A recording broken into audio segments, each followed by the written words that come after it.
Hello guys, and welcome back to another video. In this video I'll be remaking the Fast Castle into Conquistadors guide. I got a lot of good tips by other players that were commenting on the last one, giving me ideas of how I can improve it. So here's the remade and hopefully improved version of the Fast Castle into Conquistadors. So yeah.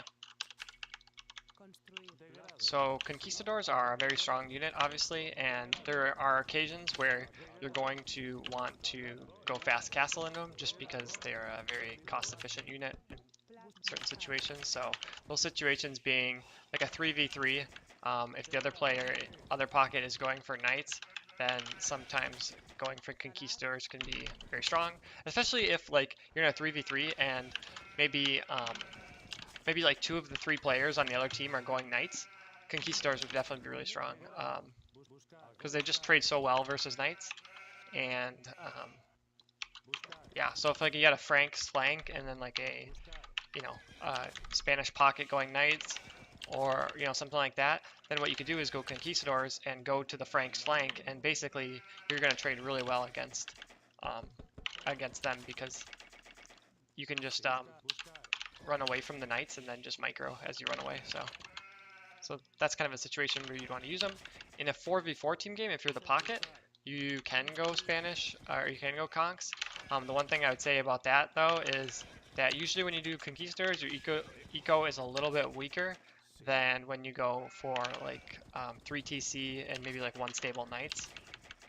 You're just getting up, like the TCs are going up a little bit later with this build. And the other thing is that when they go for knights, the knights are coming out earlier, so the knights will help your teammate a lot quicker than like the conks will help your teammate in like a 4v4 team game setting. So just some things to kind of think about. You'll probably need to actually use the build a couple times in game or see somebody else use it a couple times in game to kind of exactly understand what I'm talking about when I say that. But yeah, so anyways, it's pretty similar to a lot of the other builds. You're going to do 6 on cheap, 4 on wood, and then we're going to go out for the boar.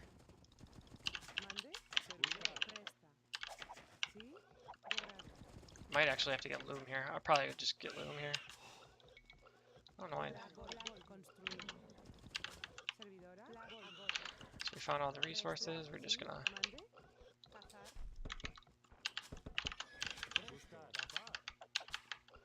go over here. Usually want to try to delay loom as long as possible. I think I don't know what happened this game. Did I find the sheep plate? I guess I don't recall. But obviously you want to find them as soon as possible. I'm co-oping with one of my clanmates who wanted to co-op, and I kind of figured that if I let him co-op with me, he was gonna screw around with all my sheep. And you can kind of see him force dropping and doing other stuff right now. It's kind of annoying, but whatever. Hopefully it doesn't take away. Anyways, we're gonna go 4 on berries now. Just make sure you micro the villagers around. I'm gonna check the boar. Boar's looking good. Let's keep this guy on. Let's keep this guy here on. There. We're gonna lure the other boar.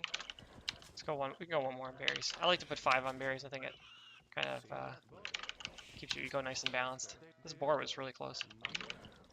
He keeps. Okay, 1 sec.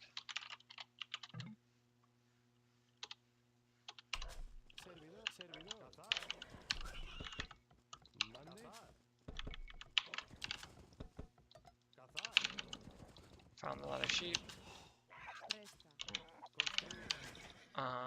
So yeah, so now we're gonna build a house and we're gonna make a second lumber camp. It's important to make a second lumber camp because it's really gonna help your eco long term. I said it in the Mayans Fast Castle in the Blooms guide. If you go 1 lumber camp, then it's gonna be a lot less efficient than going 2 lumber camps because you're gonna have more villagers on 1 lumber camp, and yeah, usually you wanna, if you're gonna have like 7 or 8 villagers, you usually want to have 2 lumber camps, and so in this case we're going to have 2 lumber camps. The reason why sometimes you might go 1 lumber camp is if you're trying to go up on a very fast pop, so you're trying to go up on like 26 or something like that, right? And So in that case, you'd go one lumber camp. But honestly, I think in a team game, when you're trying to like boom your eco, and especially like as a pocket player, your eco is supposed to be good, right? So going for 26 pop um, isn't really necessary. It's better to probably go 28. I mean, if you go 28, you're gonna get up later, and you got to be careful that they're not forwarding you or something or something tricky like that, right? Something sneaky, right? So look out for those types of things. But look out for those types of things. But yeah, I don't know why all these fills are getting stuck. Make some farms right now. This part is kind of just up to you guys. I mean, like, there's not. I could go over and give you guys a specific build for what I'm doing right now, but I'm just kind of doing what I think I need to do. I'm not doing anything in particular. So here, just gonna keep adding farms. Very similar to the plumes in the fast castle or fast castle in the plumes guide. Just gonna add farms here. Got the 5 on berries, making sure the wood's microed, stuff like that. All right, so now we're 3 villagers away from going up to Castle Age. And so now we want to start putting some villas on stone. That way we don't have to crowd our stone once we click up to Castle Age. So right now, when you're 3 villagers away, and this is something you gotta remember, 3 villagers away, you need to start putting villagers on to stone. All right. So here we're gonna go 3. We can just go like this. You're not gonna put too many villas on there, so you don't need to like crowd it too much, but yeah. And then we'll make one. I think we can make one more farm. Yeah. So like that, and then the third village is gonna go stone. This is like nice because you can put like 5 villagers on here pretty efficiently. So I like that. All right, so now once you do that, you're gonna click up, and then this was kind of a tricky part. You might not saw it, but I sent the third. As soon as that other villager was going to stone, that last one was getting queued out there, I quickly garrisoned 3 villagers from the TC and send them to gold. All right. So make sure you do that, and then we're gonna build a mining camp on the gold, and then we'll just make sure that we micro that good. And here, so that'll be good for us right now. Everything's looking really sharp, so we'll be good. And yeah, should be good. The one resource we might be a little bit short on here is gold, just because we sent the villagers a little bit late. I would have liked to send them like right on time, but I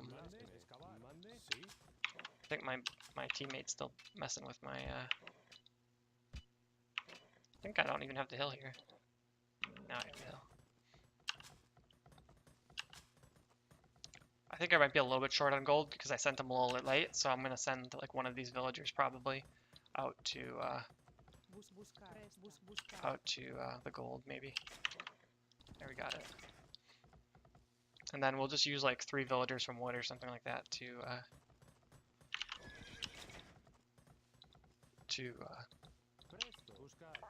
send one here. This is just an adjustment, right? It's important that you can adjust for this. It's important that you can make adjustments for this build. So we're just gonna put down the market. Could put down the market and blacksmith here. That would have been like a nice wall. I think that would be definitely okay as well. Okay, so the one thing I guess you want to make sure to do is send your next 2 villagers from the TC out to stone. So right now you can see that we're good there, and then we're just gonna garrison the TC, and we should have 5 villas on stone, and we'll be going up. So here is an important tip. Villagers gather 50 resources from whatever resource they're on from now until I get to Castle Age, right? So you need to look at your stone, and I said this in the Fast Cast and the Plumes guide, but you gotta look at your stone and take the number, the amount of stone you have, and subtract that number from 650, and then divide by 50. So in this case, 650 minus 370, well, it's about 350, so I'm just gonna round it to 350, so it'll be about 300 stone, right? 300 divided by 50 is going to be 6, so I should have 6 on stone. I think I'm going to be okay because I rounded the way I rounded. I should be good. I do have an extra 20 stone, so I think I'll be solid here. But just if you can do that math, if you understand that type of math, like where you're going to get 50 resources per villager, right? You can kind of figure out how many villas you need on stone, and you want to have like the right amount on stone when you're going up, because that way you can build the castle right away. So here I'm going to get the upgrades. He's still messing with my scout, man. God damn this guy. I think next time I make a video, I'll make sure not to have people playing. You guys probably can see it as well. But yeah, so I'm gonna make a house here. You can. The nice thing is you can use your market to adjust your eco if you mess up, right? But you should try to be able to visually see everything and not mess up, right? Try to be able to fix this stuff before it goes wrong, right? So yeah. All right. So we got a pretty good eco. We'll just throw these villas over here. Just move them over here. And then we're looking good. By the way, I want to give a shout out to some of the people that helped me make these two builds. I don't think I gave them a shout out in the mines, uh, the Fast Castle and the Plumes guide. But I was talking with Klabskis, who you guys might know. He's an arena player, and he gave me a lot of good tips on how to do this build a little bit better. I don't know if I did exactly like he does it still, but he did give me a lot of really good tips, so I really appreciate his help. And then also um, Jupe was giving me some pretty good comments in the YouTube. Oh, we're just a little bit short. See, I knew I was gonna be a little bit short, but yeah, but Jupe was giving me some really good, great comments in the description of my videos as well, and so I really appreciate the help that those guys gave me.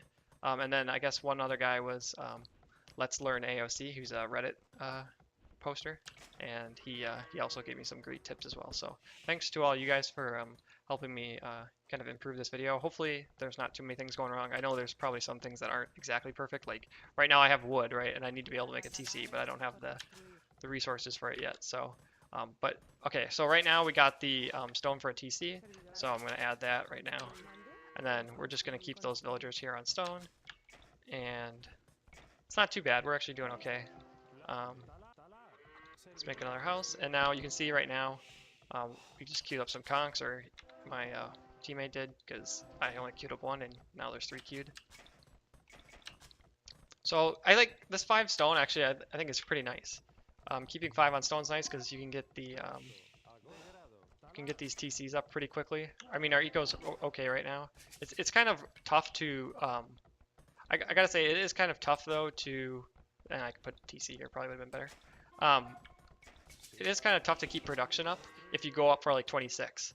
You know, you won't be able to do 3 TCs and a castle, and even right now I probably still won't be able to do I still probably won't be able to do 3 TCs in a castle, just because there's just like there's a lot of food eco involved here.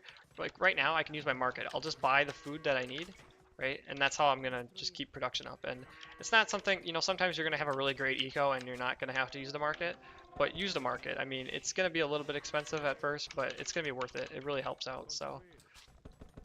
Alright, so conks are a little bit more expensive, so let's put couple more villas down here. I think we want to have like 6 or 7 on gold here. That's good. Now we have some on gold there. Go on wood here. Let's pull this guy off. And then again, we're just gonna be making farms, right? And then we could even sell stone if we needed to get the food, keep the eco going, but we got some conks out. I think you usually want to go forward with like 3 conks. Usually that's pretty solid to be honest, especially if you're going against somebody with knights.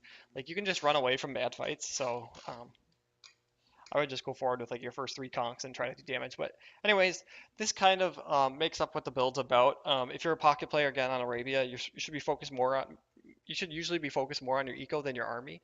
I mean, again, you're not going to get the castle up until like quite a bit later. So like if your opponent gets like your flank just kind of has to survive for the first like 20 minutes or so, because if the other guy goes, if the other pocket goes like heavy knights, right? The thing is that you're just not going to um, you're just not going to get the conks out until quite a bit later. I mean, it's 20 minutes right now. I have 5 conks. If I would have went up sooner and focused more on, getting conks out, maybe I would have like 8 or 9 conks. But the thing is, my eco wouldn't be as strong right now, and then I'd have to be able to do quite a bit of damage to the other guys in order to make up for that. So if you're ever playing as like a flank in like a team game, and you know your pocket is going for like fast castle plumes or fast castle conks, Now you can kind of understand, like what time are they actually going to have military out with, and like how many are they going to have, right? So if you are on the flank in a 4v4 team game or a 3v3 team game or whatever, right? Just understand that your pocket really can't have a lot of military until like 20 minutes. So you need to be able to hold by yourself for that first like 20 minutes or so. And I think that's going to help you from a flank perspective. But also in this video, you can kind of see like kind of what to do and how to kind of execute this build. And it can be a great build. Again, I don't really know how great it is for the flank or for a pocket Spanish player, because usually with Spanish you want to go like Paladin with like a really good eco, because Paladin just do a really good job at destroying like ecos. Like they can kill TCs, they kill villagers very fast. And Spanish are, I think the Conquistador is a better like military versus military type unit. It trades very well against other military units, and so it's good in that sense, but it's just not very good in like the rating is strong, but it's not as strong as like an Imperial Age Paladin rating. That's like the strongest. So, anyways, I hope that this video was better than the first one if you saw the first one, and I hope it helped you guys out a lot.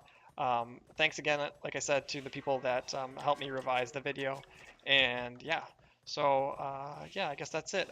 Thanks for watching, guys, and I will see you guys next time.